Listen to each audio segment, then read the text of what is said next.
Yeah, thank you. Thank you. Share this video. This thing actually equal this night. I will not say it again. Come on. All the follow victim of this thing actually equal. I will show you the better way. I will show you the better and the best way for you to listen so that you will learn and learn the hard way. Like I said, I will not say it again. The next time, I will need to have a repeat of Eva Unkulu. A woman, one person will say it here example. You gotta go. Facebook melu mark design of Facebook in such a way that no melie that you can use it at your convenience. What do I mean? If I mean number one, you have the right to unfollow whoever you want to unfollow. You have the right to follow whoever you want to follow. You have the right to even mute anybody you want to mute. You also have the right not to watch any video pop up on your screen. But all even on social media and you go see how uncultured and how untrained Edo. You rather go. If you come to social media, you will go see how uncultured and how untrained Edo. Agwangona nya onyala no n'Ọnịcha nwekwara equivalent onyala no na Nnewi nwe ekwo onyala no n'Ọka ọkara ihe tu a if ike ifla na-eme n'ụwa nwe onye nwere monopoly over it. Kama some people may decide to hide themselves, covered it with a little bit of responsibility. You gotta go. Ngomwa echezena because nedo irresponsible and uncultured that na everybody ya de mi megari ya onyo na agbafusia. You gotta go. Now let me say this and say it again. Number one, if I make a video or we won't like or that video, make a video or we won't that particular video melu na like here or ni feel ni fe this page na eme na oda amasego na onwere ife this page na eme na amasego. The best thing you can do is to do what? Is to exit from this page. It has nothing to do with arrogance, because after somebody delu the other day, somebody but in a comment section, Bariam we reply ya unyaho nye equal dosage of ifa ho needed. Somebody will put eba say you are arrogant. You see, somebody like that is a person who doesn't mean well for this page. In fact, somebody like that, no matter what you do now this particular page on there, they will never appreciate it. Even if you come on this page, you na mama na papa na chineke ya gozi ha, they will still not call it anything. You gotta go, and that is why Oji will disregard the insult onyahu nyelu. JJ Kwoku na reply nyeli. Now, I'm a specifically for those people who will always come to my inbox to come and exhibit how ignorant I do. The next time you do it, this is me now. The next time you come to my inbox to come and exhibit how ignorant I do, I am telling you that I will gladly show the world. I will gladly show. Nah, network na enye nsogbu. I'm on the network will be the kwaziri nye nsogbu na agwa. Honestly. Because I don't know even somebody tell him yes. I don't know even somebody tell him yes. I don't know even somebody tell him yes. Cause the network will seize kulu. Nah, network problem unka is terrible. Eh? To even know the feed is a problem. Don't understand though. Yeah? Or makanamu use na I'm on na network. Because I don't even I don't even know whether to continue with this broadcast. I'm on even network on maybe the network on you can so wafer. Because I don't even somebody tell him yes. If you people can hear me, somebody tell him yes. Look at. To even know the feed is a problem. Look at. Yeah.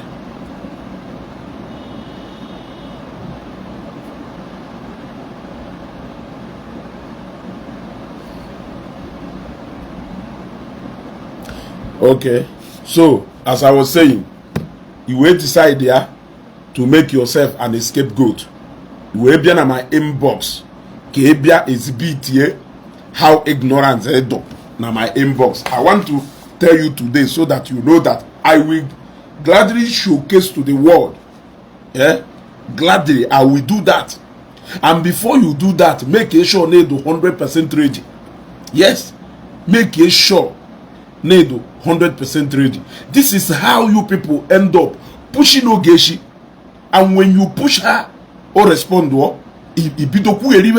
but I thank God na if ni na ho na call onye na call onye na call oh little minds kono yada I manipulate with that crying one e call bi ebe no ijikwogo Ogechi gba nka ajongu kerife gware ye femmeji si u kerife gware ye una onu ahụ ejebe ọnụ gbara aka ọkwefuru ọnụ ahụ ejebe ọnụ gbara aka, and the equal of what you give will equivalent here, you receive it back. So next time, if you want to try me, you gotta go. Next time,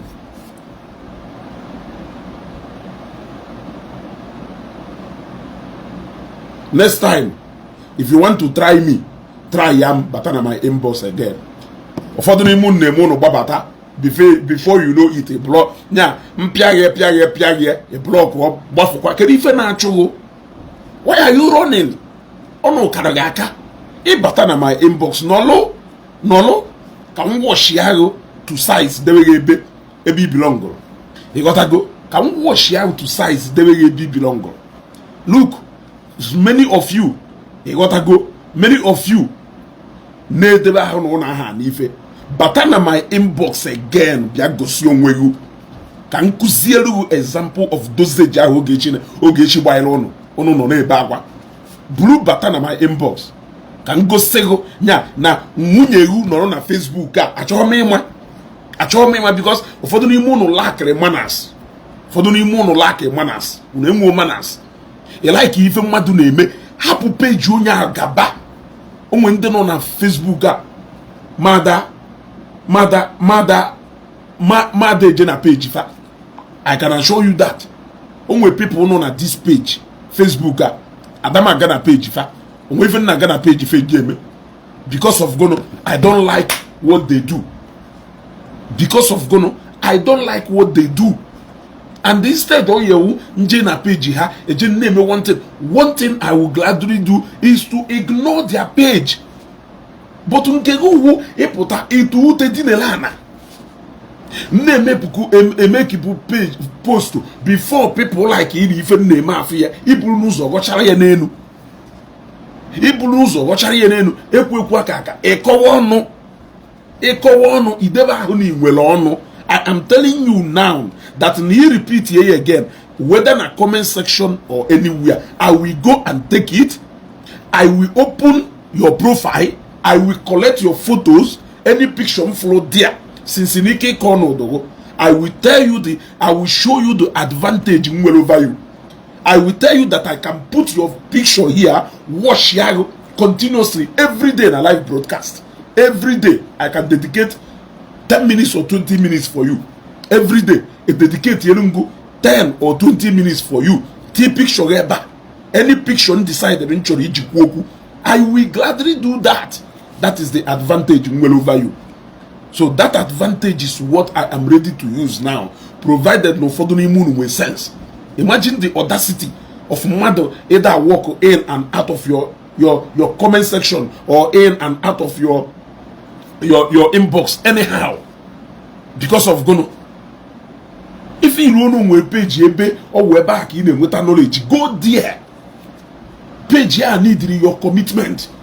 Leave my own page for me.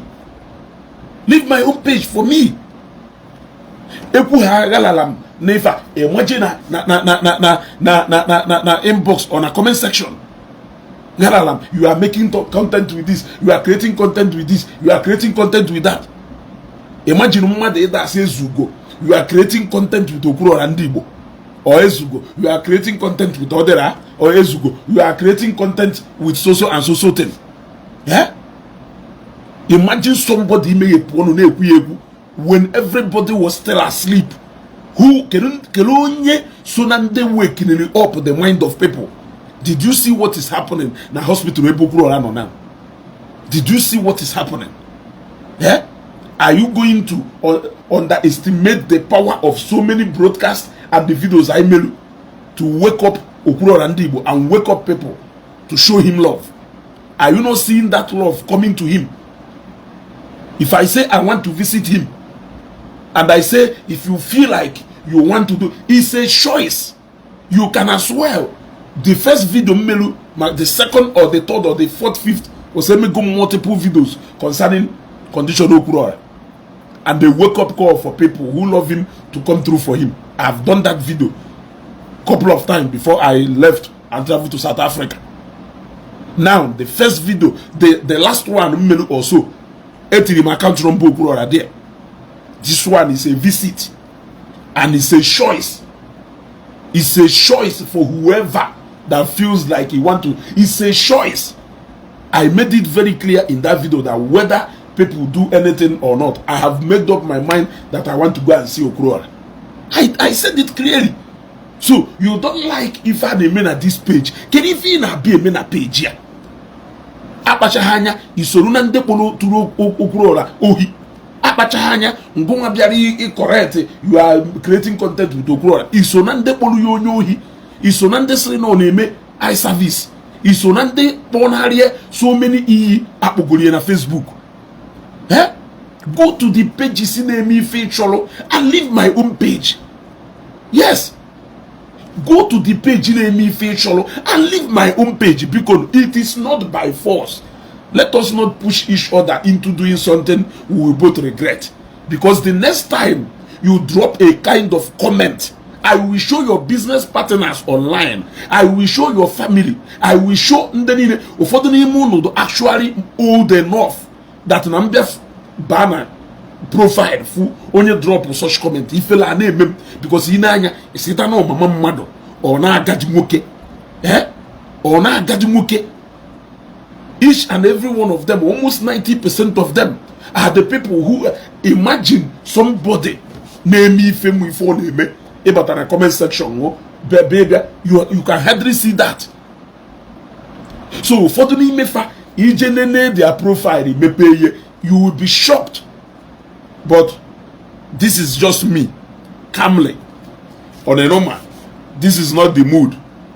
Ezugo. Okay. Okay. You gotta go.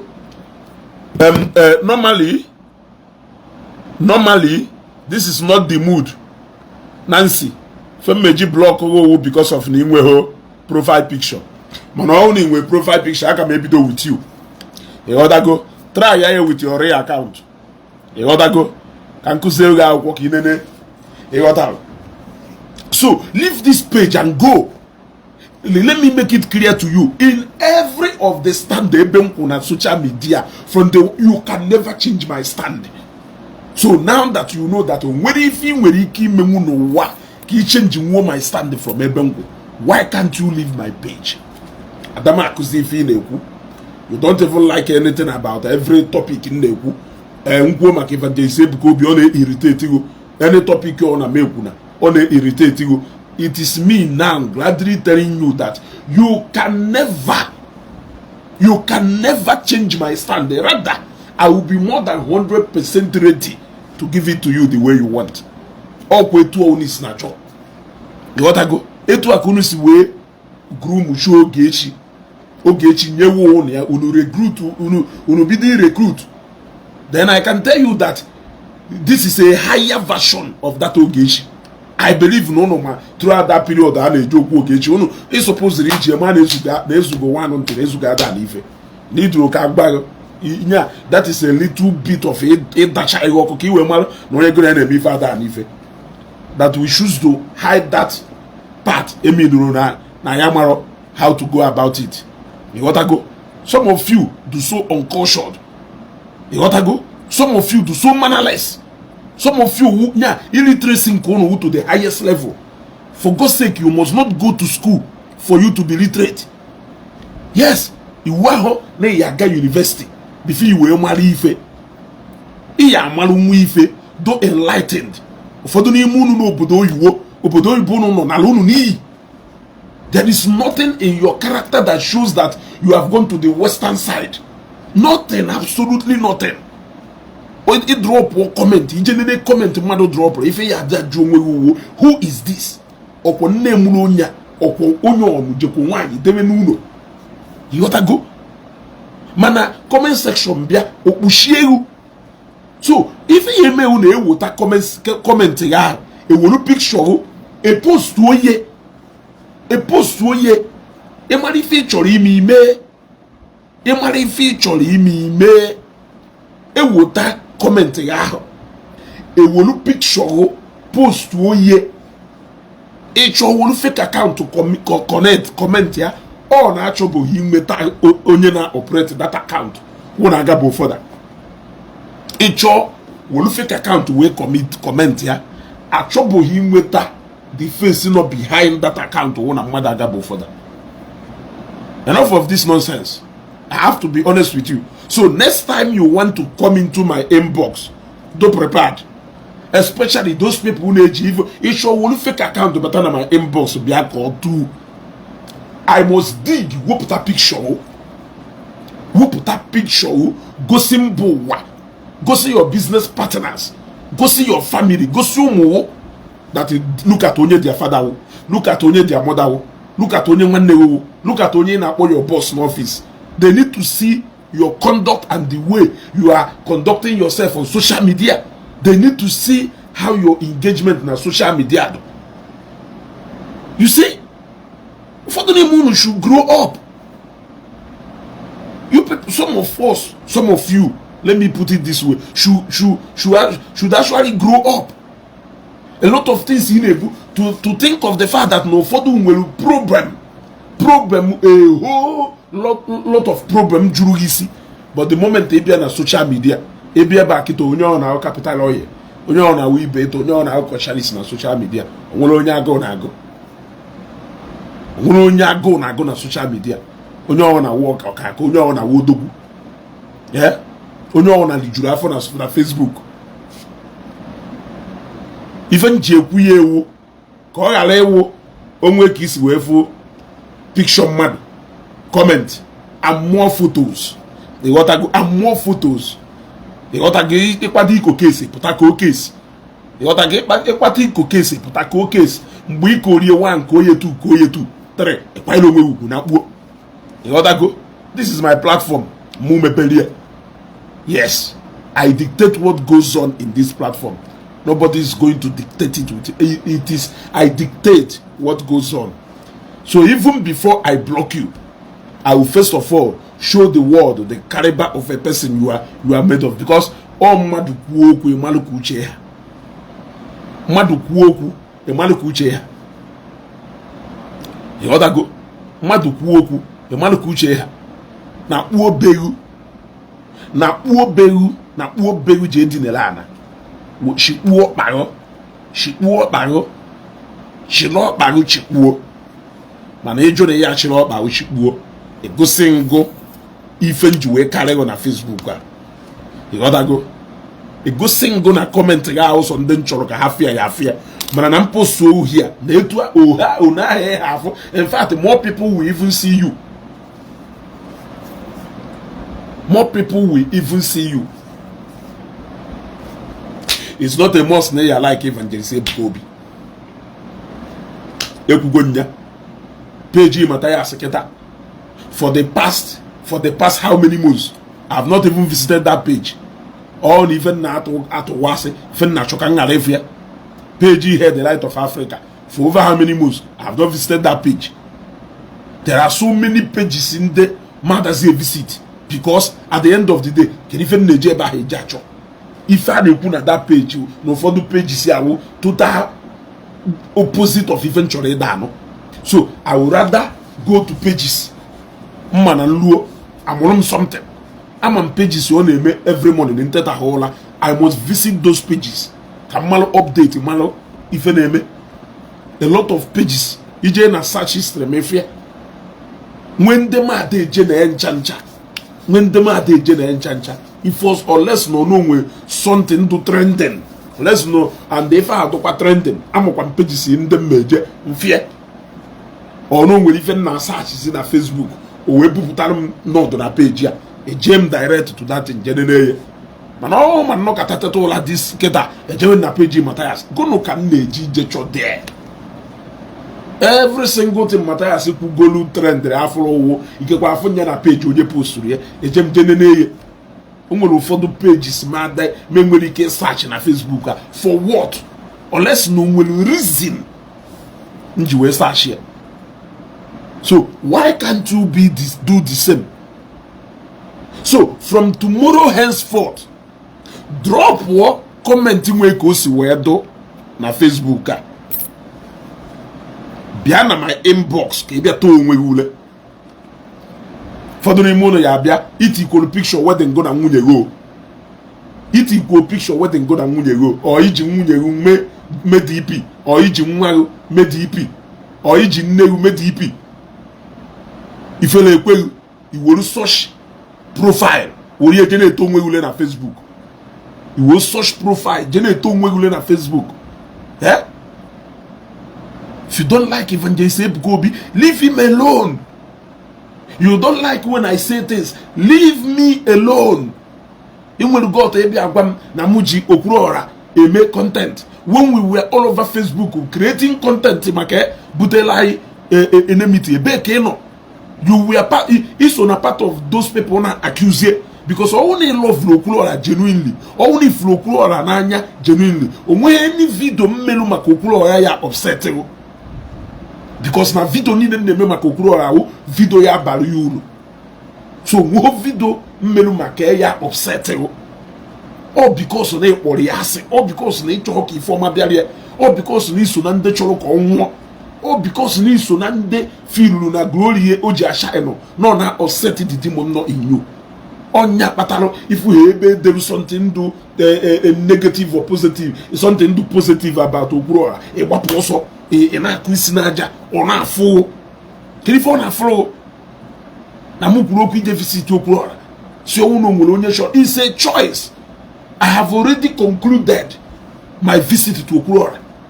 Yes, I've already concluded that my happiness is that the awareness we created, all thanks to Skibo Committee, all thanks to Nwagota Ifia Motors Limited. I was there. I saw a couple of other creators who moved into that awareness I created. Calling Okurora and Igbo to give himself a break and take very good care of himself. That is exactly what he's doing now. Calling our brothers to show him love now that he's still alive. Go and see what is happening at that hospital, Ebono. Albino brothers, even a lot of Igbo Basilike, Cubana group will be at the other day. A lot of people. Yes, a lot of people they visit here.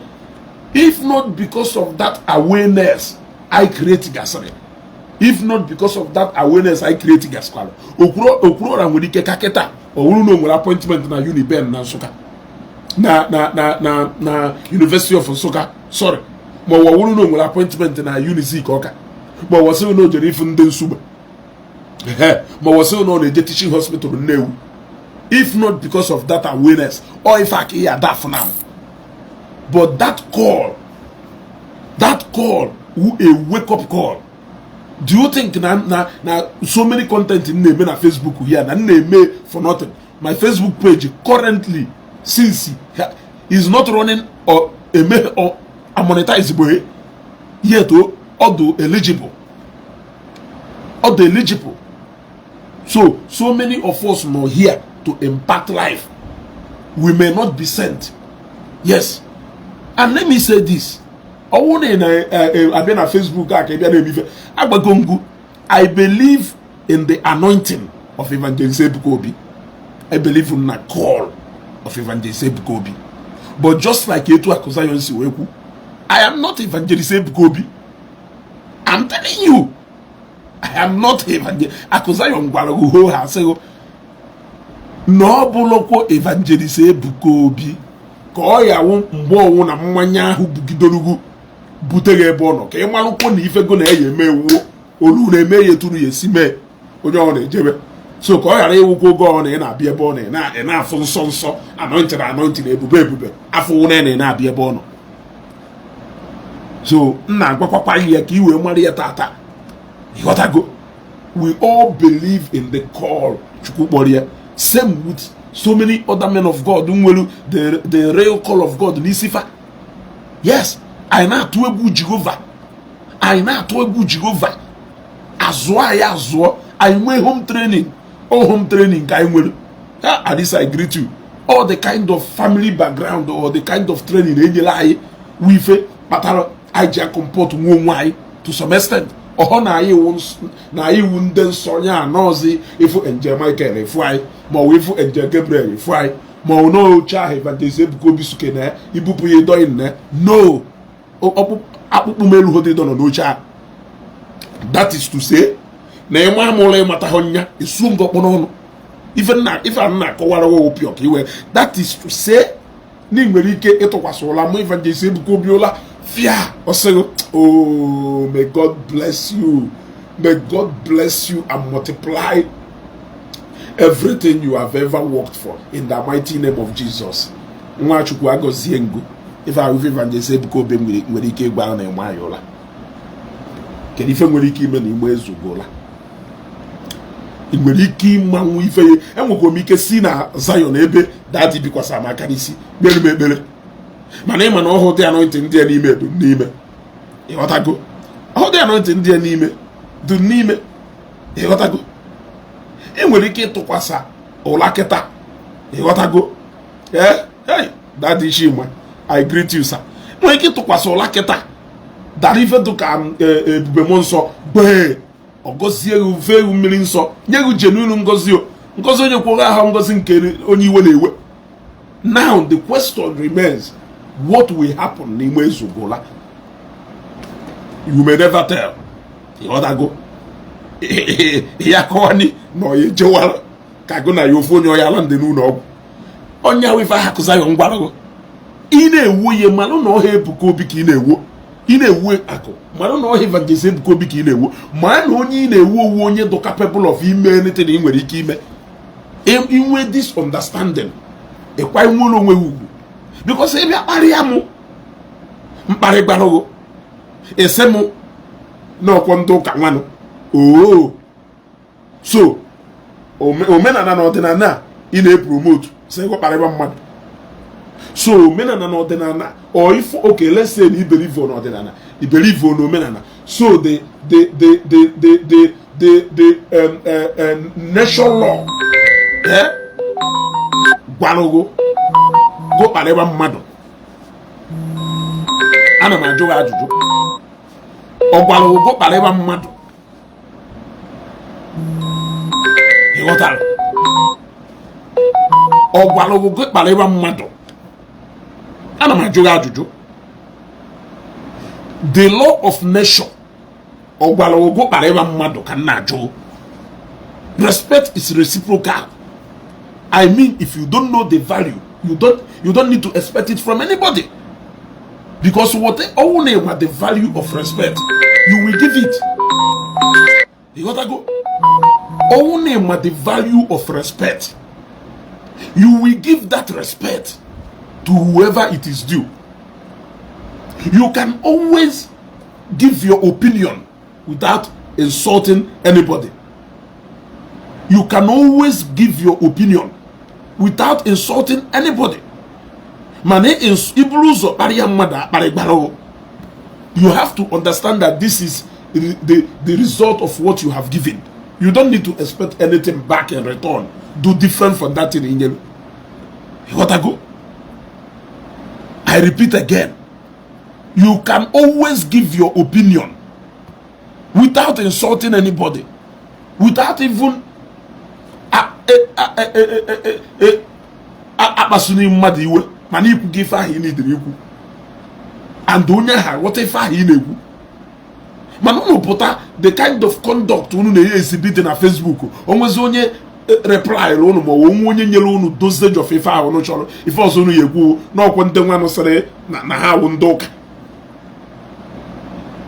ịbata n'ime Victory Estate ebe a Hosanna Estate ebe a Zion ndụ o nwere ụfọdụ ife iyi ekwu ebe a bifo Evangelist Ebuka Obi na-ekwu ụmụ Chineke ozugbo o nwere ike ofu anya ahụ ma ofu ntị ya akpụgo o nwere ike ofu anya ya akpụgo o nwere ike eze niile dị n'ọnụ agwụgo yes iwe mmanụ ndị mmadụ dụka ahụ ọbara na-arụ ọrụ n'ime ebe ahụ yes na-eji usoro teepu wee machisi ndị n'ebe ahụ ntị and ọsọ ngụ nwee monopoli iti ọkpọ ịmụla ọ imeghepụ ọnụ na-ekwu ife sọrọ mana isi na ịghọta ife a na-ekwu jee ebe a jee tara ya ka e were uwe mee practical yes jee ebe a jee tara ya ka e were uwe wee mee practical because the way unu si eme expect ka ndị na-eje ụka ka ha doso ka ha ghara ide ịkọ ya ọnụ sigodi ekete ọkpọ wee ọsịgo bless you isi ya n'iwu onye ala ọsịgo bless you ebe ịma na mmadụ iwu onye ala amaka agbakwa na iwu onye ala esi nwanne m because na isi mmadụ happy Sunday ife onye ahụ ya sịkwa same to you or say you too yo sịkwa happy Sunday ahụ because na happy Sunday ahụ mara mma nya ka ihe ejisikwa happy Sunday so why is na isi mmadụ na owu onye ala onye ahụ asịrị na nne gị uwe onye ala iwewe ọwụ na onye ala mara mma kedu ife ihe eji wishie upon your mother always him ezugo I wish you long life and prosperity asingo I wish you and your mom and your father long life and prosperity too iyewe ife o ji enweghị iwe maka na ịma na ife ahụ iwishiri onye ahụ that you will not wish it on any members of your family any member of your family at all onye kpatara eji wee send the same thing back to any of your parents oweweghị iwe so the best thing to do is to be cautioned ịkwanyela onwe ugwu respect ya onwe ịkwanyela onwe ugwu respect ya onwe ma onwe nọkata isi m ezugo mmenye 5 million asịngo executive nwanne mmenye nne 5 million nye nna 5 million nye ụmụnne 5 million iwe si m ezugo kwakwara onwe ugwu kedu ife inyelu jọrọ njọ nke na iwishiro that thing on any member of your family so kwa ilu onwe ugwu mana ịchọ ndị ya da asịgo bless you jekwube even ụfọdụ ndị fada pụtara na Facebook kịta maka Evangelist Ebuka Obi ọnụ ha dị sharper than razor ịchị ịma na ọnụ ha dị sharper than razor jekwu fada kele afa ya kpọrọnụ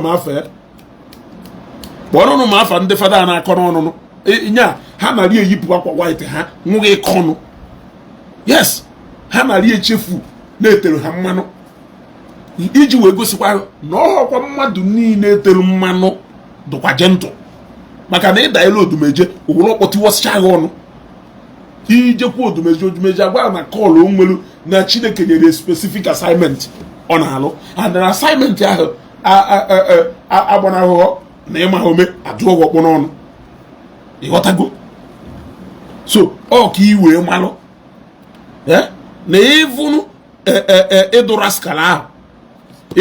skala ahụ nwekwalụ nde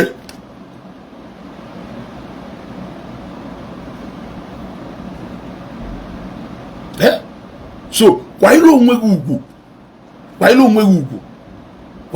ugwu Father Kelvin and the other one kere afa the other one ndị fada ahụ dị ready na isi eriensi ọsịkwa eriensi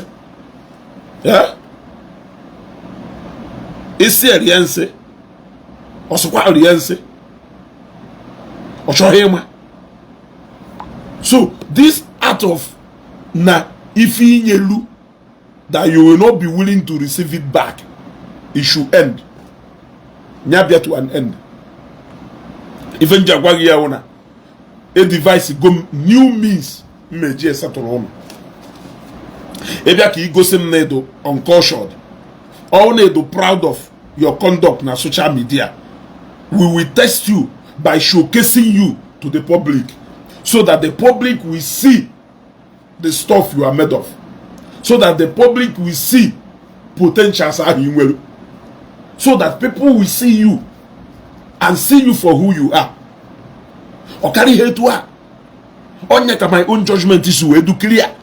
Ezugo ni ha go get yoku, ya go get yoku, ha go get yoku. E wen sego ke ijekuno get chisi nne chukwu gozie yu. Oge chisi kwa ikwolo onwe ugwu no duko onwe ife na-eme o ife melu. Ijekuno get chisi oge echi o ya adoro na mma. O ya adoro Dr. Gochukwu na mma. O ya adoro ụmụ na mma. Ife niile wu gbasara ya wu ife agoziri agozi. Ọpụpụ na mbata yo ya wu ife agoziri agozi. Inye blessing oge chinye ukos.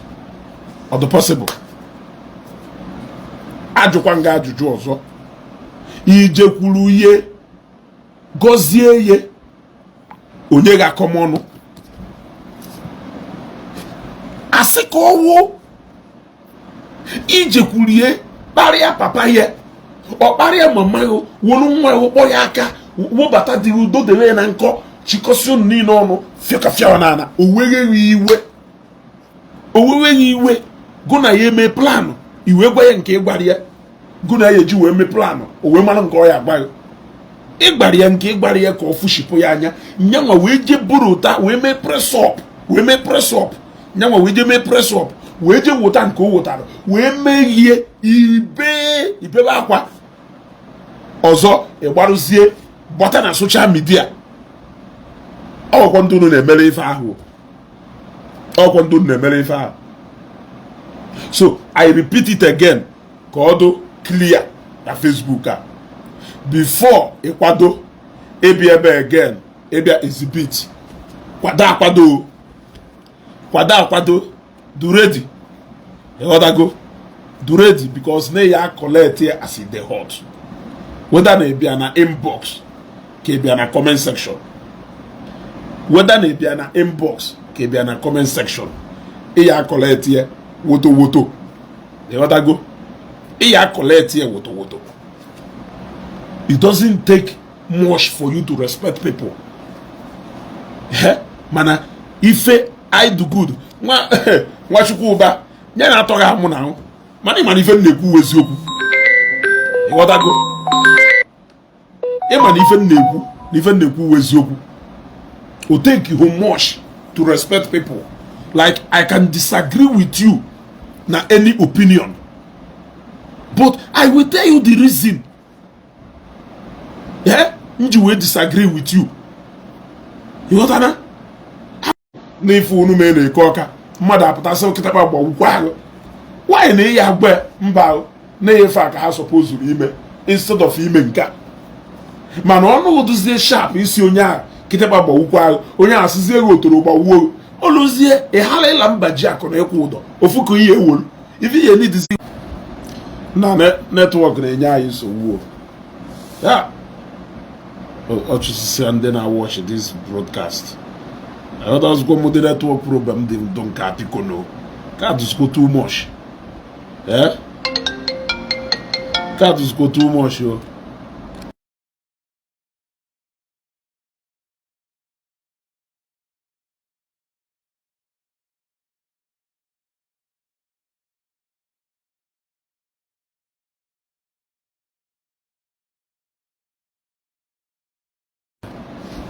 So among na anụ ife na-ekwu network na-enye nsogbu but we continue.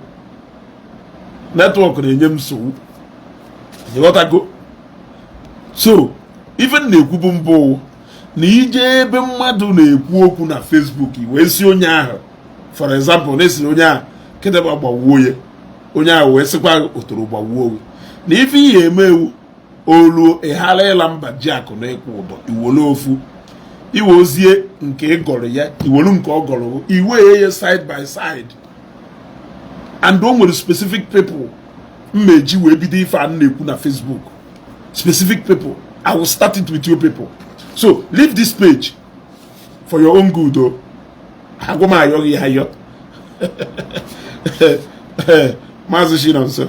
Agoma ayogi hayo. Ayaha bageni ya bageni. It's your choice. It's about choice. So it's about it's your choice. All choice will call issues. Do you want to remain here? Kisholepu. But if you want to remain here, no let back when you see the man. No let back when you see the man. You got to go. No let back when you see the man.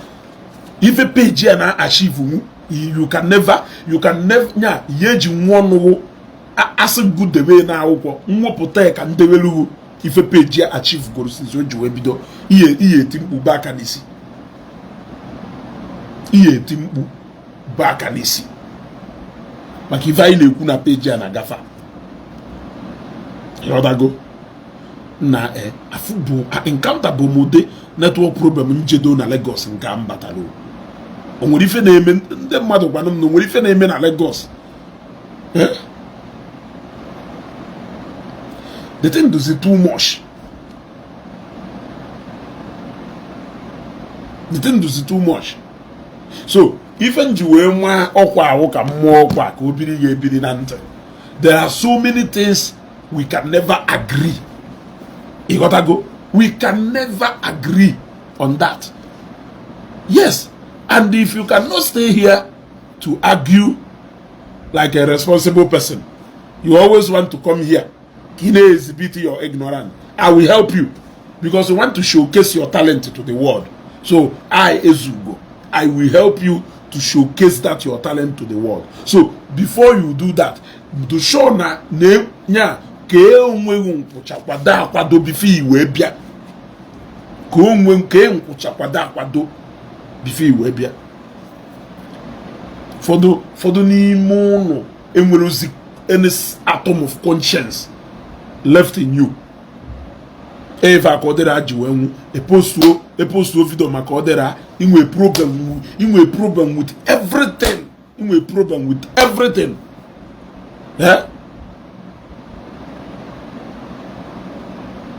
Ezugo, one number is chatting me. He said his brother Ebuka Obi. Onwekwa brother Ebuka Obi owo. Inorukwa ebe a egwu awayo. Onwekwa brother Ebuka Obi owo. Brother Ebuka Obi ona eji number na chat ndị mmadụ. Owo ifa. Send the number na WhatsApp ka mmala onye dị ifa. Onwekwa brother Ebuka Obi owo na ekwa ndu. You got to go. So, why you carry hate to arrow? There are some certain issues we can never agree. And I'm about here. There are some certain issues we can never agree or draw possible. So, why can't you accept that? If you must argue constructively. But don't come here and behave as if you're one man. I'm gonna this neighbor Alan ke okwosiri ngbe ndị nke ha bido there. And don't even do one advantage over you. I can happily put your picture here, like it or here. Name broadcast here. Go can now wash. Go can now wash. Rather good. So let us behave ourselves. Emarifa he man ime mmadu. No ya do mma. Emena yo nyozo. Emena yo nyozo. Ifa he man ime mmadu. No ya do mma. Emena yo nyozo. Ife na-eso okwu uwo. Ife na-eso okwu n'ụwa ifụrụ uwo.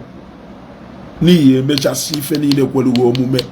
Mana mmadụ mezie nke ye etu o si wee affect go. Itiwe mkpu.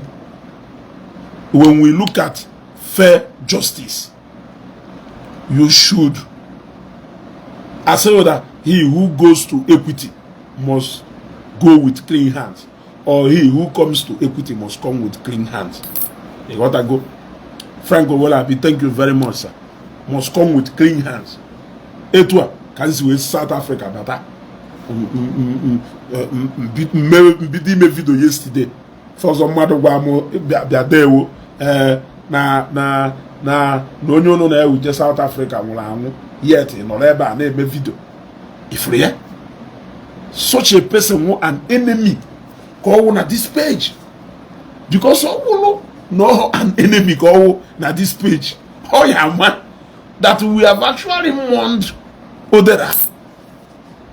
But also look at page unyo or so siri ki ide kwuku. In fact, the period ni na ma he anything na ona to you to actually use every single thing to hold you to ransom. Yeah? Now, all na mama wezu go onye Nnewi. Mana by the fact that na party muno dere across na muna eje ko South Africa. Owewolo na mma seize every of my activities. Kerife emezi family members here. Family members here ya kwado woloketa na woka jezie no la na noka welu mba ya kwe. This is how they become insensitive na this social media. Ozu dine na ama ani degeli opota ife sori ode na social media ife sori ode ife sori okuo iji iku iji imegari aho onwo iko onu. A set of people who will conscience, a set of people who do complete insensitive. They don't want to know na mother. They don't want to know na honorary mother. They don't even care any condition. Somebody will say na conduct ụfọdụ ụmụnne anyị na ha mo no engagement ko no ego Facebook. But what of ndị ahụ enweghịkwanụ Facebook page na enjoy ide exhibit that ala na comment section onwelu ebe Facebook si akwụ ha ụgwọ nwe egwu onye ahụ wee sie that it is not. Let me even kelie yes nwe egwu onye ahụ wee sie n'ife ngwari ya okay can play ife ngwari ya ka inu ife ngwari ya ka iwe mmalụ na na-eye. It's not necessarily about social media. It's the fact that our people are so insensitive and our people are dealing with the conscience. And like that, I fear for our people and behavior. The next 5-10 years, they buy you where they can they buy you with the conscience, they buy you sensitive about anything. We behave like animals, and it's very sad. It's very sad.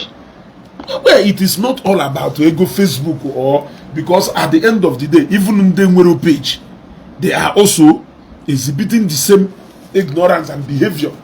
So it is all about our people not having conscience anymore. It is all about our people not being sensitive, being insensitive. It is all about our people not being cautioned. What the person will say that I fear that in the next 5 to 10 years, nande ba yi ya no letu a ebuo mmadu eri anu ya ebe aho o ya do nyo na kife. Because if you see the kind of behavior people dey exhibiting at Facebook, if you had that onwe okwu onye anwelu na family o si wepụta onwe video mmelu ebe a na-ekwu na withdrawal securities evangelist Bikobi always okwu owase mmadu eburu ihe n'isi. How is it your business? How does it affect the business you are doing? How does it affect your daily life? You don't go to Zion. You are not a Zionite. You don't even know where Zion is. You have never met Evangelist Bikobi one-on-one. Onwere any police, onwere any iwu, onwere any other thing na Zion na affect you. What is your problem? What is your problem? Kelife pataro na epota iburu problem onye ozo n'isi. Onaneyo mana your own. You are doing nothing or less. You are doing absolutely nothing about your own problem. Is it not bad enough? Is it not bad enough? Madu puto bulu wahala dulu onye ozo iburu ye n'isi and that emeye it is oduredi ikono oduredi illusion friendship oduredi severe business ties because of this particular ifenneku. He doesn't care, doesn't want to know. Doesn't want to know. Iji kwobide ikono. Yeah? He afuko nke do jobless. Mo wifu nke no na HK. Mo wifu nke o computer ka ọ na-apị. Ifu nke nwe ha call. Ifu nke na alụ sales girl na shop mmadu. Odo na ebe a na asị go and look for job. O nwe nke nye m advice. Also, I suggest you go and look for what to import. Blah blah blah blah blah. Rather than talking about evangelism, Gobi. We generally kata onye na enye ma advice. Nene kata onye na enye ma advice. Ikekwula ọtọgwụ. Ikekwula ọtọgwụ. Maka ụfọdụ n'ime ha wụ o jisi ike ọnya na ndị niile a na-eti mkpu na ego visa ha nyelu TNT na ọwọkụ. Ụfọdụ visa ha wọkụ Chineke menu na visa ga ha wọkụ. Yes, ụfọdụ ahụ necessary na onye na-eme ticket visa lile ego. Yes, ụfọdụ ahụ necessary na onye na-eme visa lile ego. Ụfọdụ wụ nature, ụfọdụ chukwu, ụfọdụ mmụọ na-echeghị ukwuru n'obodo oyibo a na ihe eje. Because anyị ejizi n'onwe ndị jerie kpafuo. Ngụnwa nwere ike o nwere hope and the responsibilities nation and God tụkwasara n'isi. Ọ chọrọ ka ijebe ebe a because na iru ebe a do lost complete. Yes. Ejike moment of truth, I greet you. Because na iru ebe a ịkpalụ kpafuo ka atụrụ enweghị onye nche. O debeghị ba ya ịnọrụ hia. Ịnọrụ hia o debeghị ba ya ịnọrụ hia. So ụfọdụ efiris na n'inyere mmadụ ego ejikedarụ n'inyere mmadụ ego visa orie ye. O nwere ike ọnwụ na ijebe n'obodo oyibo since over 2 years ya esere iji gba TNT ya mere visa. Ọnwụ na ijebe na obodo oyibo o nwere ike iru ebe ahụ sofuchukwu ma ife ka ahụ na. Because na some of our brothers ndị na-behave in this manner na-ekwu, you find out that ụfọdụ n'ime ha n'obodo oyibo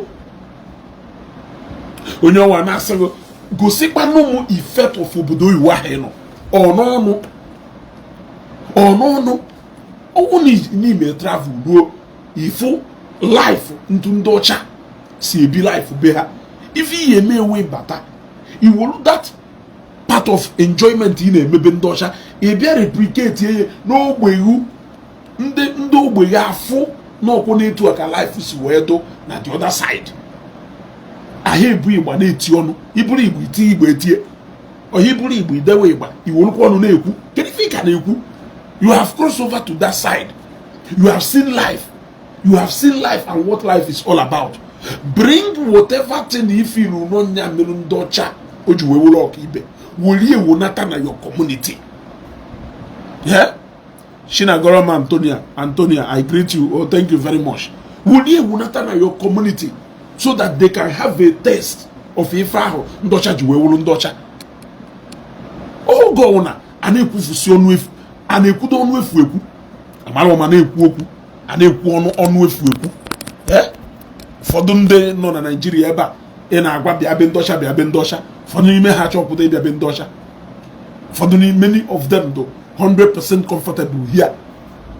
Ọtago ekwugo nye ugboro ole mana nkwuo yi filo na nna eme na gụrụ mere ọ bụrụ nya.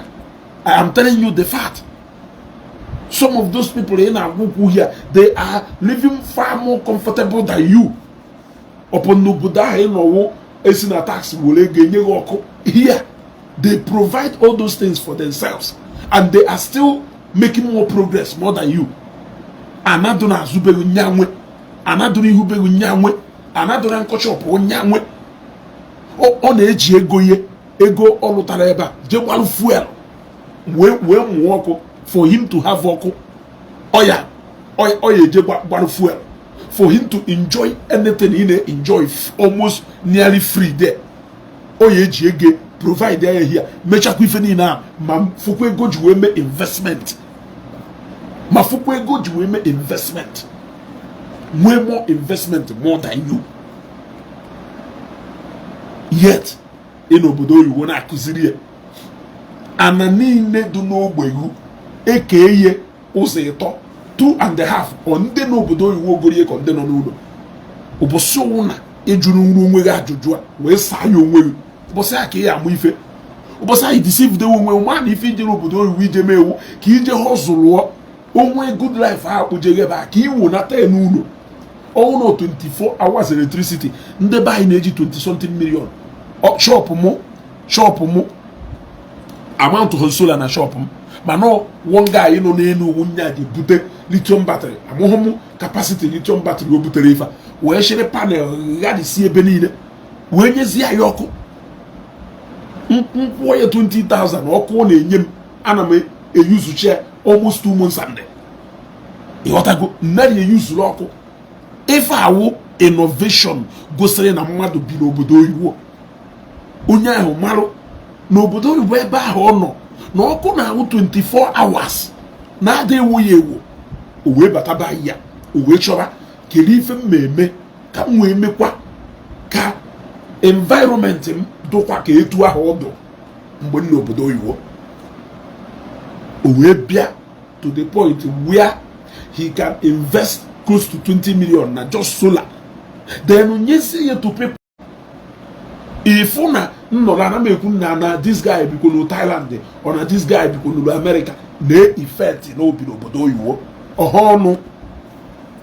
ọhọnụ ekwuru nnọọ dọla wee ifelele alị ụfọdụ ụmụnne anyị ndị n'obodo oyibo wee nwee ọnụ ide ekwu okwu netwọk na-enye nsogbu but we have to continue go we have to continue ma netwọk na-enye nsogbu and ndị mmadụ anyị share video mana comment nwetagolo ebe ezugo you are welcome back ezugo ride on adugo too much yo I wish na mmadụ niile a share in this video go so as I was saying na ụfọdụ n'ime ụmụnne anyị a na-ife nji agbago onye ọwụna kwadoro ijewe obodo oyibo n'ojebelu ka ọ dụrụ ndị nọ n'ụlọ mma n'ojebelu ka o were ife dube onye ọcha wụnata be anyị ịfụfa ịya afụ ka fa si eme agwa ha and their conduct na-adị iche ha ncha nọ na Facebook we interact with so many of them mana ịfụ nda wụna na ike agwụgo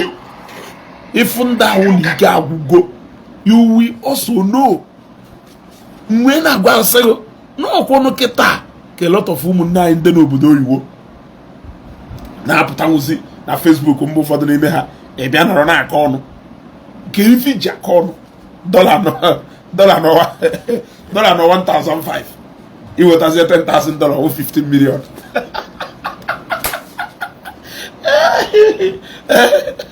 dọla nọ 1,500 iwetazie $10,000 iburu 15 million n'aka ị na-abasi iche na-ebago nye ego ejugo ebe niile mgbe ọ nọkwanụ 250 mgbe ọ nọ 200 mgbe ahụ ka mmadụ ya anọgido n'ọta ihe eze ọbatapụ ụbọchị ọ ya agbata oyiri sneaker white yiri polo white su wota flawa nwanụ o nwere ike ọsịgụ na promiscuous flower ọkụọ ya a na-asịzighị n'ụbọchị Uncle Jude natara ka ọ kụrụ flawa na coconut ahụ Uncle Jude wotara ya na UK na mango a mango Uncle Gabriel wotara ụbọchị o si America wee bata oyiwo ọbịa mitin ụmụnna ọ na-asụ oyiwo aja dust metụ ya n'ahụ fichaa ya mgbe ahụ mana kịta ego be anyị tiri a na-abazi ifuzi onye ọwụwa na-aba ọkwa after all ọma na-eji eweta $500 change ya kịta o jidego close to 1 million yes ọ wụrụ nọọ mgbe a na-ama onye n'obodo oyibo mgbe ahụ onye mmepụta n'ife ịma na o mepụtara ife onye mmepụta n'ife ịma na o mepụtara ife so anyị makwa na ife na-eme it's not as if na ya mara ife na-eme ife ụmụnne anyị ndị a n'obodo oyibo na-agbasi mbọ ike nye o jelu ife o ji wee jewe obodo oyibo bụ olu ebe ahụ ka ọ gbasie mbọ ike wee bịa nya ka o wee bịa nye onwe better life at home iya ada omume ha anyị na interact with them ịghọtago oge ọhụrụ na-efuru ya mana ịfụ ha ndị alụziela ebe ahụ gasazie gbaghị n'ụwa maka na ebe I don't need to pay to go to hospital ebe I don't need to do this electricity is 24 hours ife ahụ ọ na-ekwugheri ọ yara ya bịara ikpu blọkụ akpụ ma ya wuruzie ri n'ọrụ n'ụlọ iwu na-alụ maka ọbịa kpuo blọkụ ọlụ ụlọ o wee marụzie na 24 hours electricity ahụ ọ na-enwe na America na ọ ya enweghị ya nothing onye ka nna gwa ụmụnne anyị niile ndị niile anọ obodo oyibo na-eme efe ego na-abata home He's always thinking home. Honde calamity. Ụfọdụ n'ime ha etipịago. Etu a ụfọdụ si wee nọ n'ime afịa na-efidi from hand to mouth. Etu a ka ha si wee birisi ebe ndị ọcha na-ebizi ụdị ndụ ha. Ọ forget go about home. Ụfọdụ n'ime ha bụ ndị join na ọmata ya si ekwugheri. Ife onye ọwụ na-ekwugheri n'akụkụ onye egbuwara isi wuru mmiri aka oyiwo kwa ihe n'isi. Wuru mmiri aka oyiwo kwa ihe n'isi. Ọsọ ọ na-egbuwa ha isi n'ihi na ebe a free health care. Mama ahụ nọ na Nigeria ọ na-enjoy free health care. Papa ahụ nọ na Nigeria ọ na-enjoy free health care. Nwanne ahụ nọ na Nigeria ọ na-enjoy free health care. Is that not enough reason ihe ji wee gbasie mbọ ike so that God will bless you with enough money? Enough for you. Neighbor sokwa ugwu all over the world. Na family who ya dey nweta ikuku ngozi ga. Yes, family who ya dey nweta ikuku ngozi ga. Or do difficult. Yeah? Ishefuzie na eba na mmadụ na-agakọ street light ga ihe ebe niile do iso mount osola dokoi people ọkụ a na-enwube ndị mmadụ courtesy of him. Christmas eruwe kwakwana kịta.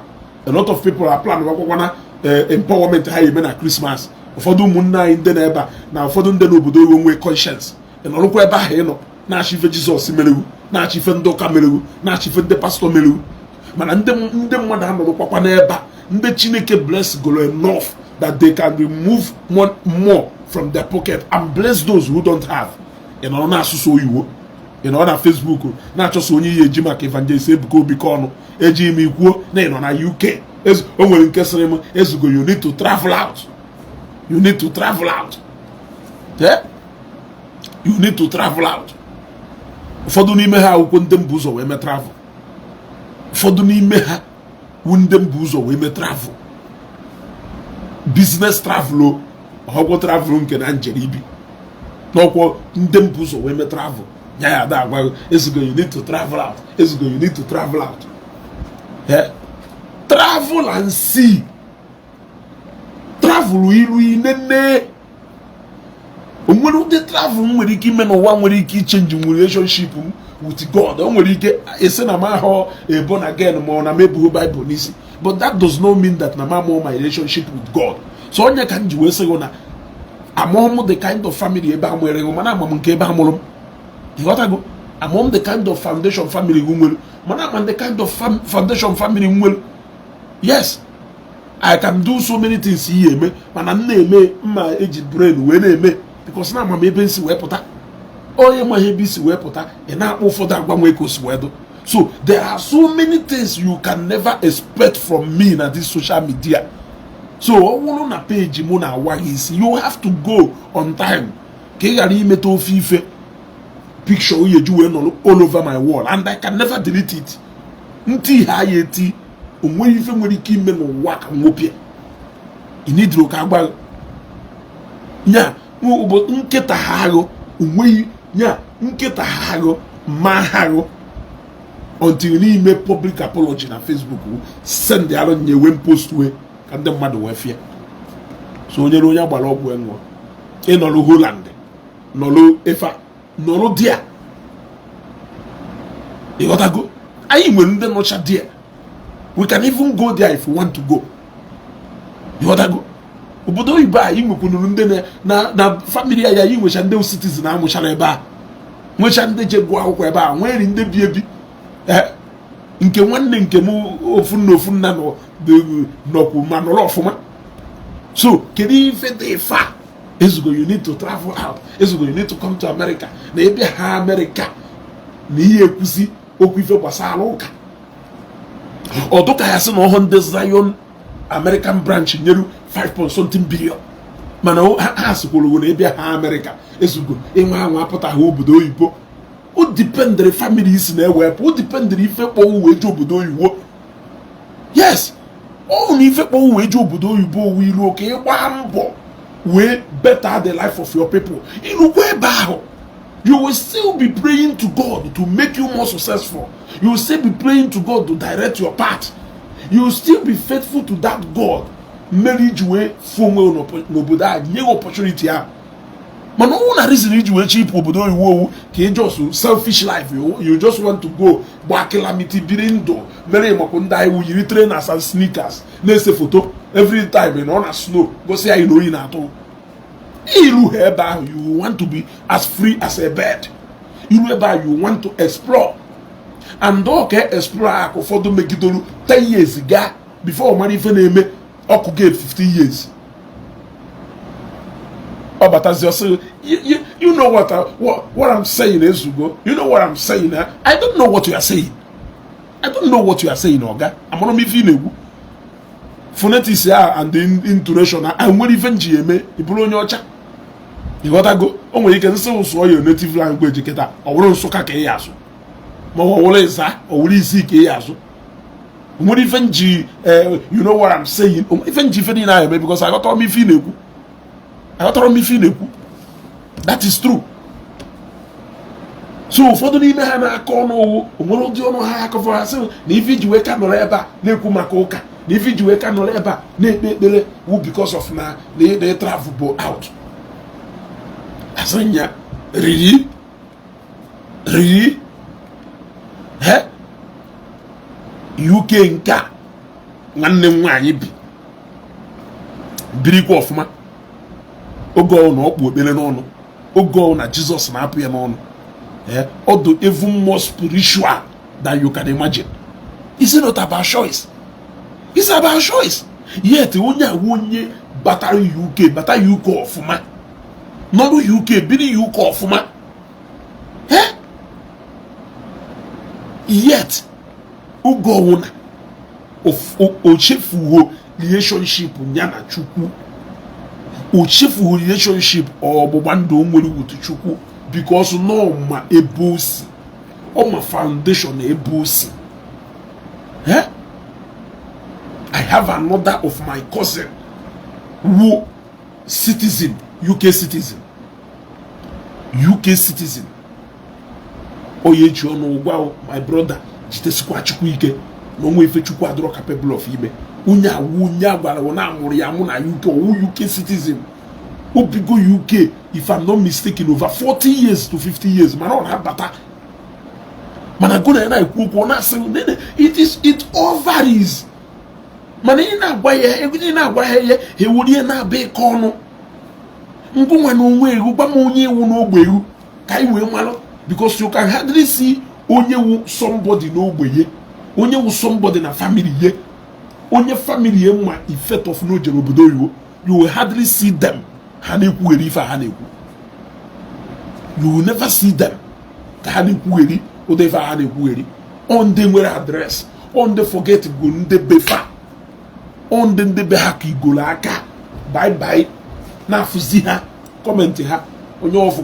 ọhọ Emeka be anyị na-ede ife ije iju ọsọ hapụ onye ala ha na-aga ya na mmadụ ụdị ha ya pụta ịbịa ka ọnụ mmanụ ndị biri Amerịka nwechie ego ha kpata obodo a ha ji escort aga ife niile ahụ do na Amerịka ha replicate ga-ebe ha ebe a ọkụ ada anyụ befe ebe a they have buildings scattered they have properties scattered everywhere like they can now afford to come back to Nigeria and live the rest of their life in Nigeria without going hungry ịkpakwa ya ka nọ si ojidesikwa Chineke ike gwanụ nọ na ndị totalụ 5.something million na America ondago na-agụ ụfọdụ n'ime ndị ahụ ndị nwere unu nke ha na America in fact ụfọdụ n'ime ndị ahụ ndị nwere ngwa nezidanụ nwa agụata afịa motos bịa America o nwere ife narị ya ọchọ owepụ gospel hour ọchọ owepụ ife ọwụ na gbasara evangelist Kinsere ọchọ owepụ ya na nkọ zawa nwa agụ ndọkọ agụdo ebube nwa Chimereze nke mbụ ịghọtago ọchọ zarazie ya nwa agụ ahazi agbata ka ọ data ego mana strong Christian background ahụ na mama ya ewu a minister mama ya mama yewu a minister ko o ifeji we mu nwa oburukwa elukwa ame ojego obodo ojelu je obodo ojelu we land ya na America, the world power biri na America, biri sike na America, biri ofuma na America.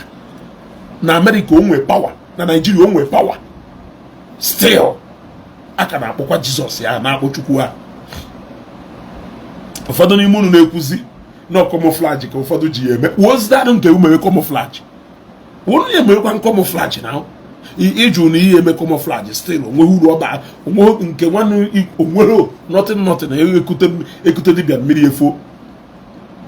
So ekwukatazi ife wee njụọ somebody do ka nwa agụ decide ya taa na ya akpọ Jesus na ya akpọzi Chukwu onye na chie ka ọ dụrụ ọ bata obodo a ọ na-emove with kings, he die like kings. Ịghọtago in fact ife ya n'ụzọ ike na-eye iwere aka na-abụ ke na-eye ife ya n'ụzọ iwere aka na-abụ ke na-eye kwanye ya ugwu ifu nwoke ịma na nwoke ewu nwoke afụ dị mkpa afụ ogologo ime. Ịghọtago ụdị mmadụ ahụ ka na-akpọ Jizọs. Ụdị mmadụ ahụ ka na-akpọ Jizọs, ka na-dedicate time eme gospel hour ebe ọ na-ezi ozi ọma na America world power. Mmadụ one n'ime fa ka mma akpọrọ na ekene kọsharis ndị ọcha na-alụ ọrụ. Kọsharis nwere ndị ọcha wụ expert, ọ na-akwụ ụgwọ na dọla na-enyezi alawansi ha ebe a. Kọsharis pụta o buru megafonu pụọ n'ilo onye ịnwa n'eze onye ịnwa na ma mmụọ ma mmadụ. O nwere ụdị ajọ mmụọ ya apụta ebe ọ nọ without Kọsharis ekpere ekpere, without Kọsharis ekwu okwu, ajọ mmụọ apụta ebe ọ nọ ofri. Ndị ahụ ndị na-abata be ndị ọcha enye ha red carpet reception because o nwere obodo achọghị achọ. Kọsharis bata China king, ọ bata America king, ọ bata anywhere king. So ngwa na-agwazi m ezugo bịa obodo oyibo gụnụ. The first time I went on a business trip to Dubai wo na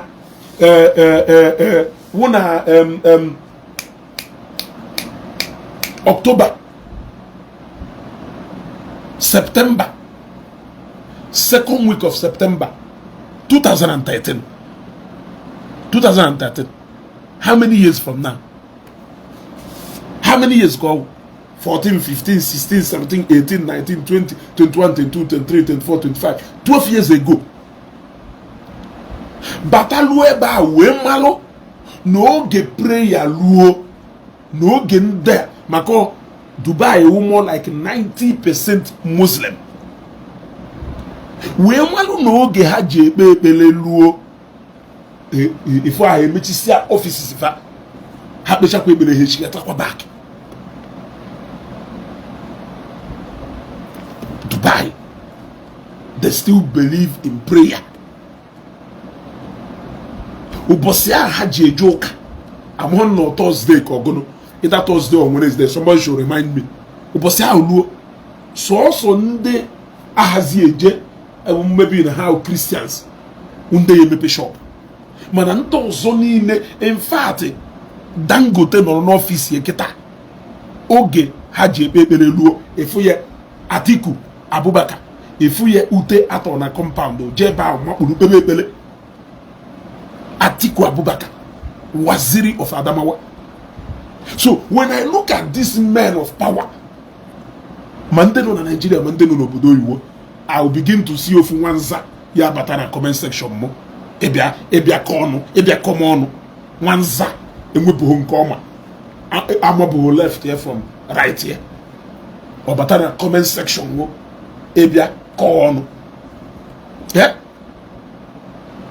Look at somebody look at somebody that's my best. Lo chastalu no be, lo chapel be, lo private chapel be, ebone je bebele. Lo chapel be, ebone je bebele. Lo chasta hospital yeah, lo private chapel, elo hospital. Onwere nke inwelu idi nya differentiate go your left from your right. Wilfred, thank you. On Friday, he differentiate who go your left from your right. Man, he better na inbox says you get be corner. He better na comment section me be corner. If I believe you, would see a walk kaka. Only effect of EFG if I better tell me, I'll come and cover it and broadcast it for people to see. Okay, I will not tell. Evidence show. Me video evangelism because be corner. Me video so e be corner. Nke me ku na be corner. Listen iji akọ ni now because na say no matter ya say work aka. Mwe say na matter ya say ahụ aka. No nwere ife karịrị. Yes. Na chukwu karịrị. Except if you don't have an understanding with that God. Yes. Mwe gwa na nwere spiritual aspect of this life I been say na ife niile do mana plane nwe ha a little turbulence n'elu mmadụ no nwere ife karịrị mmadụ plane me ha o jere dagari nwe obere mmadụ no nwere ife karịrị mmadụ osu ma ndị ya da akpọ Jesus ma ndị ya da akpọ Jesus ofie ebe niile. So abịazi n'aka ọnụ a na comment section mo o wee wuru isiokwu m abịa bịakwuzi na my inbox bịa kọ dị ọnụ because I will showcase you to the world.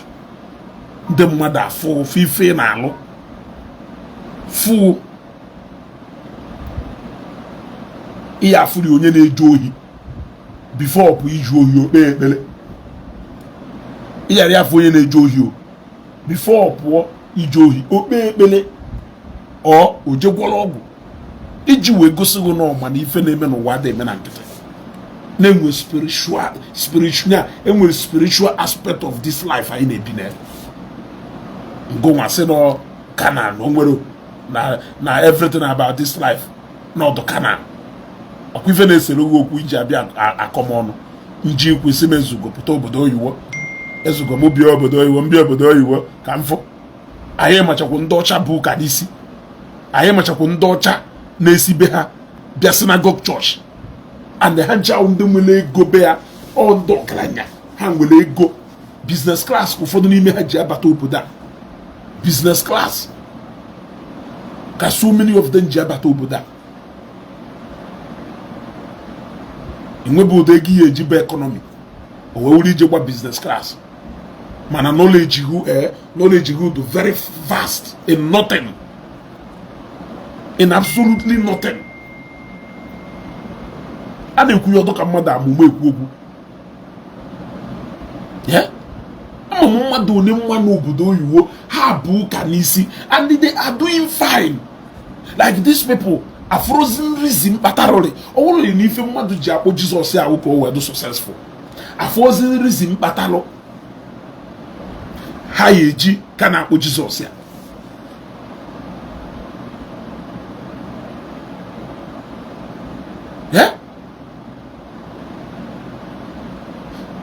ibe to goji ogochas chọọji kpee ekpere n'afa Jizọs. This is we are talking about Chief Cletus Ibeto omekanne enere ni chukwu mmadụ anya na ụdị chukwu ụdị ndị aka ya sị na afa bụ chukwu nọ na mmadụ because they can afford to make a declaration ọga n'ebe nọ mana those people ka tụkwa loyal to another being. Onye ka ịbụ? It's a question. Onye ka ịbụ na nwole anya nnenechi ife niile abịazie ngewe oke dụkarụ ntị kọrụ ka ị na-emekarịcha. I will love to see something n'ime Matthias ya inspire nwụ ya wụ Matthias pụta ichi niile na-ekwu okwu asị m okene. I have not seen anything like o nwere ife mfugoro ebe Matthias nọ today mmeji wee sizi na Matthias o nwere nothing. He is merely a boy trying to survive just like me. Funde duka obi kubana, funde duka chief priest ya, funde duka bilod fa, efufa hana akpọ chukwu na-ekpesi Chukwu na-ekpesi ekpere ike na contribute to the growth of their home church. Enenechazie m ndị as a full-blooded Anambra man nwụ enenecha m ndị niile a eje nnewe mata ya asị anya unto say wetin happen unto na business ahụ ọ na-eme na master go ọfụma or real estate business ka ọ nọ nya afọzi m ndị dụka nwa agụ ha afọzi m ndị dụka Big C ha afọzi m ndị dụka na-edoko nkwofa afọzi m ndị dụka Prince Nicholas Ụkachukwu nwelu a ministerial outreach kukwoma afọzi m ndị ọka ibe Cashiers group of company afọzi m ndị nọ into real estate, even bishop nke nwe pine leaf a bishop afọzi m ndị niile ahụ no Matthias ka mma dị n'anya nke o jiwu n'onye gụnụ ka ọ na-emekarịcha. How many people ka ọ na-akwụ ụgwọ ọnwa? How many people can say that without him today we cannot survive? How many people? Boss and the comment section. Kedu ife nwere ike ịda nnọọ amotivate you? I have seen men who control powers. I have seen men who control powers. The other day, you saw the other day, you saw the current governor of Enugu State, Ebo Jane Adoration Enugu na Kembaka. Now somebody may say, not a politician, but it's a lie. The story already shows that no an adorer, even before will govern. Now talk about the member representing Gobala, the federal constituency. A Zionite before he became an honorable member. Talk about the former governor of Bayelsa State, who a member of Synagogue Church of All Nations before he became a president. Talk about George Weah. I don't know if he is now the former president of Liberia also. Was a member of Synagogue Church of All Nations before he became a president.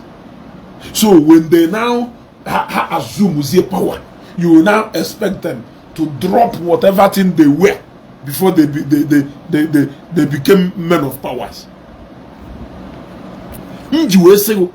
Gosi kenezie no mofu onye isi kpakọrọ ọnụ, gosi kezie no mofu onye mu ife ọ na-eme, ofu onye mu ife ọ na-eme, so no atụsụwa elu ọnụ na-atụ. Na anyị gosi ni one person, gosi no mofu onye isi kpakọrọ ọnụ mu ife ọ na-eme, sozio na atụsụwa elu ọnụ na-atụ. Na anyị gosi ni mofu onye ifro no nyaawo na okwa na apị na mkpụrụ adụ ha asogwo nge believe na n'ife believe ma n'ife ngwara wo ejizi na ya abịa ka ọnụ na inbox m and ejizi na ya abịa ka emeghara ese onye ahụ gwara Jizọs nya protect ya onye ahụ mmerụ nke anya mee nka na Jizọs Kraịst anya mee nka na Jizọs Kraịst anya mee nka gosi kene ndị niile na-ekwu nwere reason mmeji wee sị God I thank you n'ebe fano ngụnwa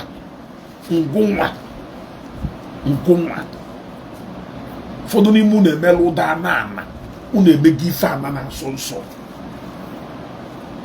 so I suppose ụdịrị ya na-ekwu okwu na-akpọ ndị ana ọhọsọ mụ na obute nri ya yi eri iburu half of it wụfuo na ana si na ị na-enye ndị ana ebute mmanya ya aṅụ nwekwe ka ọ bụrụ mmanya ego erigo ego inwe ego igote ego mmanya isi na mmanya ego erigo gbafuo n'iwe onye ego erigo na ana si na ị na-enye ya ndị ana etu a ka esi wee bupụta 21 years ọgwụ ofeke so mmadụ ọgwụ na oso mmadụ wee jee na tebụl ebe a nọ wee kpọ 21 years ya o wee gbalụ 21 years na glass wee tụsa na ana wee sị na ọ na-enye ndị ana ewee chi ije ụla mmawa ya anya ewee chi ije ụla wee kpuwa ya anya complete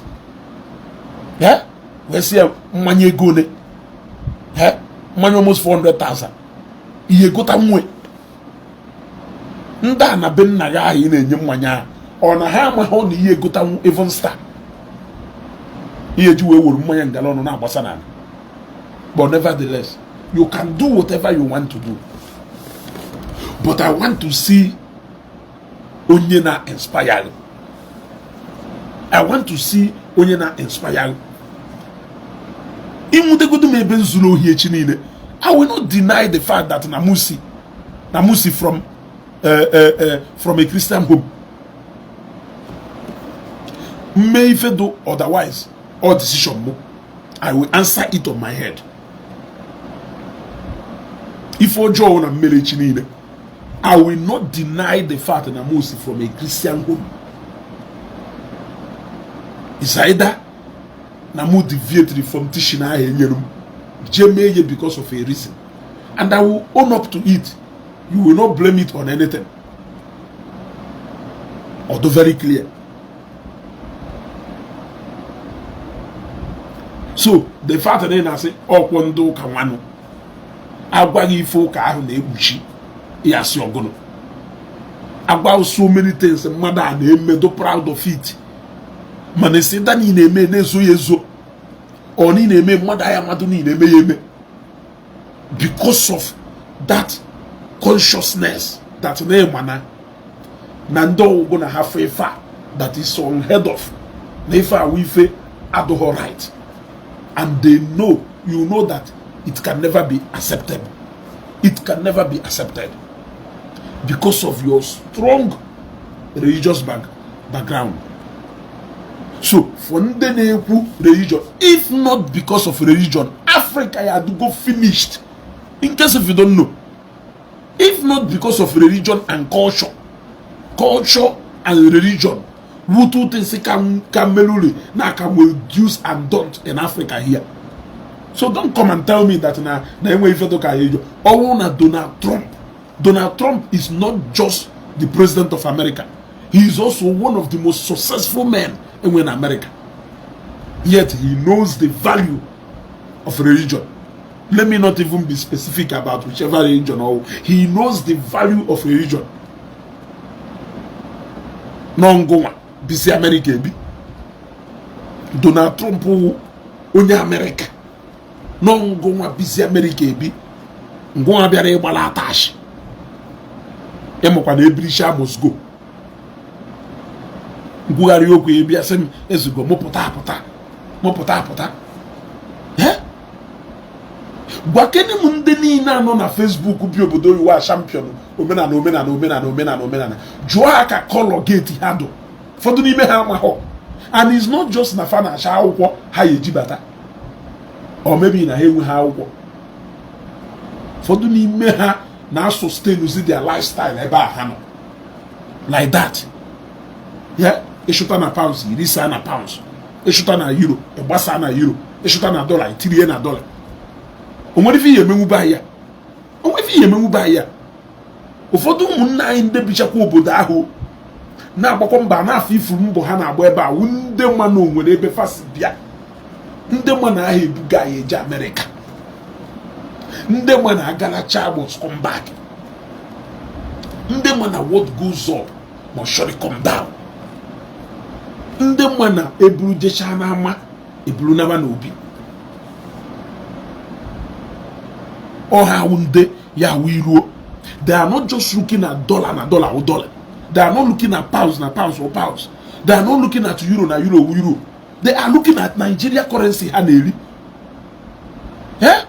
Osegun na ngurukwu henisi a nwe eba.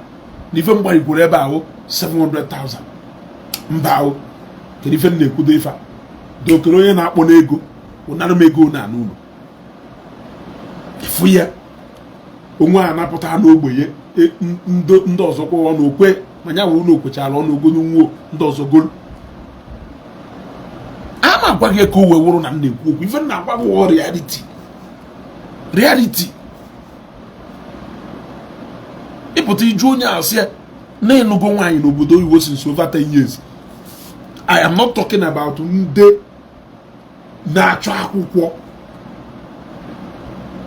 I am talking about ndị adadach nya ndere lasi golu ko sampa n'obodo oyiwo noluzie nya nda na gbago na hospital free because ebe ha oben na kere ife na gwa na hospital free iwe onye Nnewi biri UK sim no na ma hori ya ije na free treatment inata Nnewi ije na free treatment.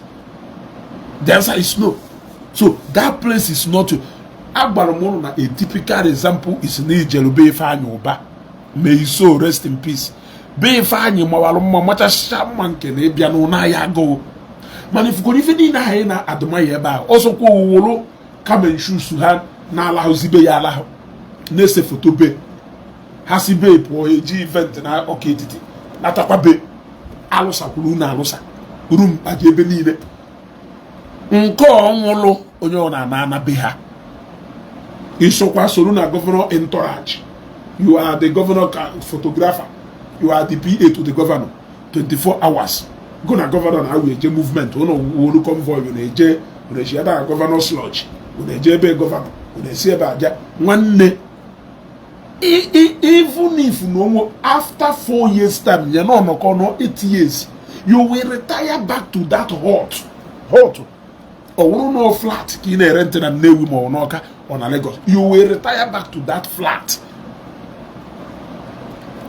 So that is how I describe Munaya no Bodo. You was na Jesus Christ, maybe no Boda. No one if you need is Jesus. On your bad if I do need Jesus, okay, will you okay, who told you that? Yes, we pray to him to bless us. But there is more to that. There is more to that. If there is no more to that, join the Zionite American branch, UK branch, Malaysia branch, Japan branch. Join Hivekanacho. And these are successful people. They give up time we go make donation with them. These are successful people. Majority of them are living comfortable. I can tell you that. Semekofo is a man who has donated more to charity.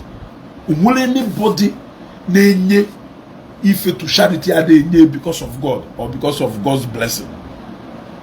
He has donated to charity. He single-handedly built some all sent Anglican church or ifte. Oposi emepelie enwelu more than 200 bishops, if I'm not mistaken, Bialia, hosted by him.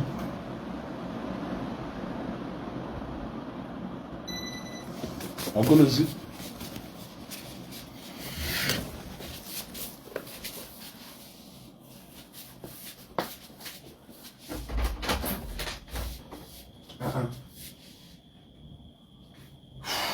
But this is more cool about now.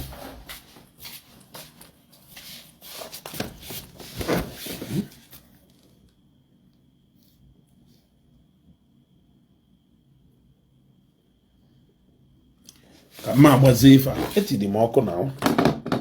Ono bahaba. Yodago. Adon happy na trisi no gugu ko okugulu. Yodago, so I will just round up my program. Then Jetioko. You see? So looking at somebody like Sai Cho Oyijizioka. No one never and Ocho Oyijizioka. Ono izelo nwenu now. Nda assume go. Yeah, these people, they can play God if they wish. They can play God if they wish. Yet they still call on God. Asika ikpebele hekpupu hapu n'isi. Nwe kato karo ngbo ifeforo. Okedo karo eli ifubodu nilie. Ebia na comment section me ebia kono. Ebia na inbox me ebia kono. Ebia kono. Mana ikowo ma nwanyi no n'ime ono ikowo ono kochasị ono nwekwa onye cholo ko ome anu ayeri Thanksgiving ye ka okene Chineke maka ife omekọtarịa n'ahụ wee were ife nye to charity okwukwa no na eke rice ijekwa buru rice ichefuo na ife ji wee buru rice awo no thanksgiving to God ka eji wee buru rice ya iwe will beneficiary of that rice iwe will a beneficiary of rice ya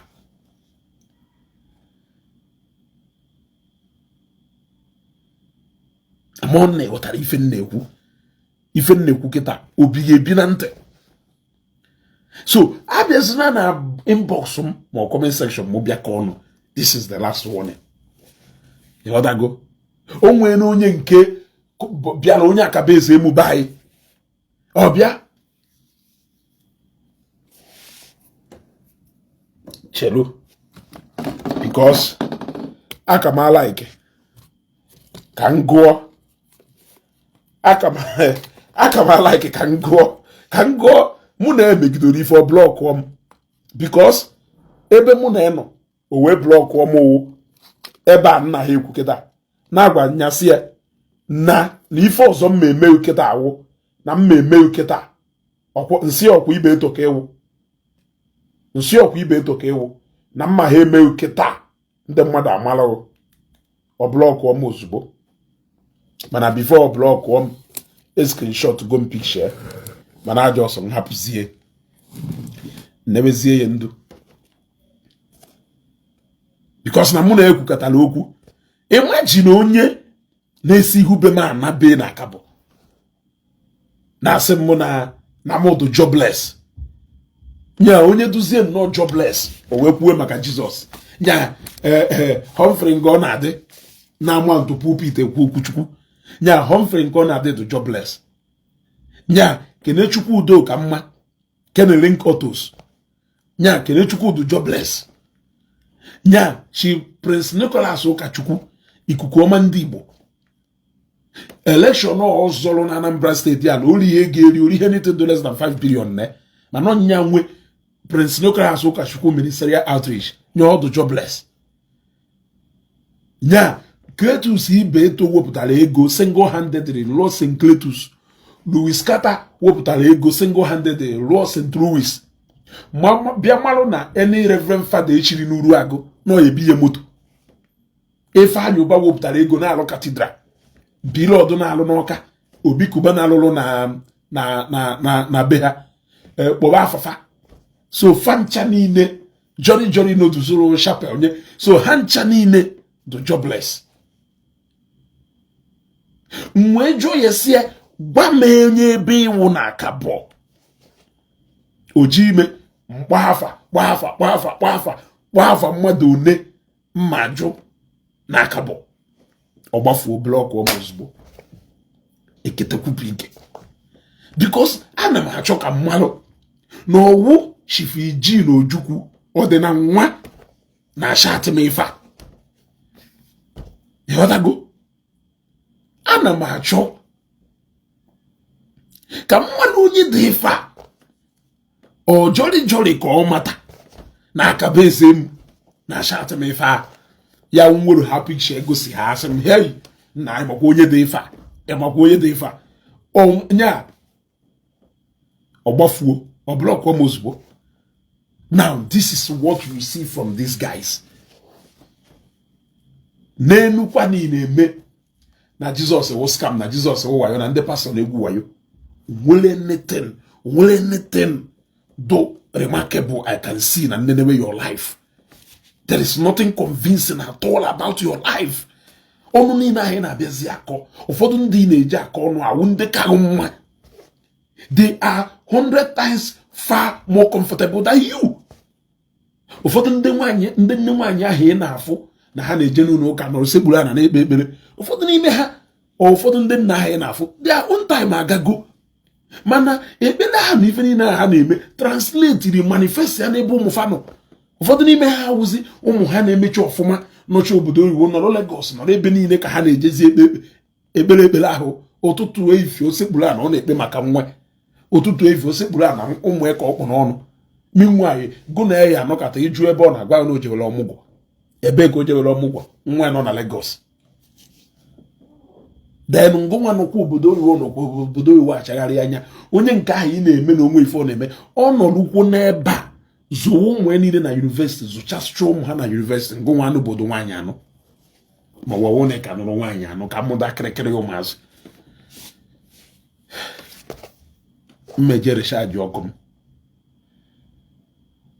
ụtụtụ echi anyị bidokwa ka abalị a mara anyị maka chifon